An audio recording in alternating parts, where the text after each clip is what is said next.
അലയും നരരെ തേടി തരയിൽ വന്നവനേ,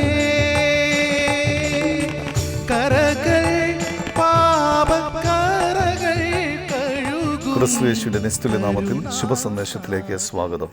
ആട്ടിൻതൊഴുത്തിൻ്റെ ഉപമ പറഞ്ഞുകൊണ്ട് മനുഷ്യൻ്റെ രക്ഷയ്ക്ക് വേണ്ടിയുള്ള ദൈവത്തിൻ്റെ പദ്ധതി വിശദീകരിച്ചുകൊണ്ട് കർത്താവായ യേശുക്രിസ്തു യോഹന്നാൻ എഴുതിയ സുവിശേഷം 10-ാം അധ്യായം 9-ാം വാക്യത്തിൽ ഇപ്രകാരം പറഞ്ഞു: ഞാൻ വാതിലാകുന്നു, എന്നിലൂടെ കടക്കുന്നവൻ രക്ഷപ്പെടും, അവൻ അകത്തു വരികയും പുറത്തു പോവുകയും മേച്ചൽ കണ്ടെത്തുകയും ചെയ്യും.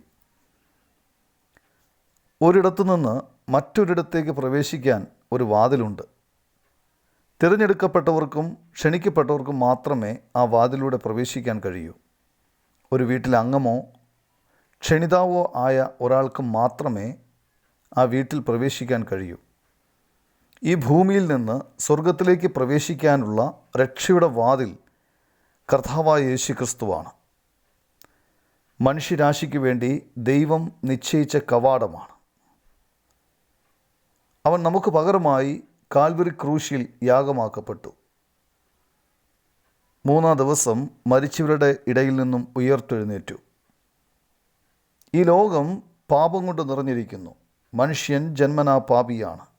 പാപത്തിൻ്റെ സ്വാധീനത്താൽ മനുഷ്യനായിരിക്കുന്നു.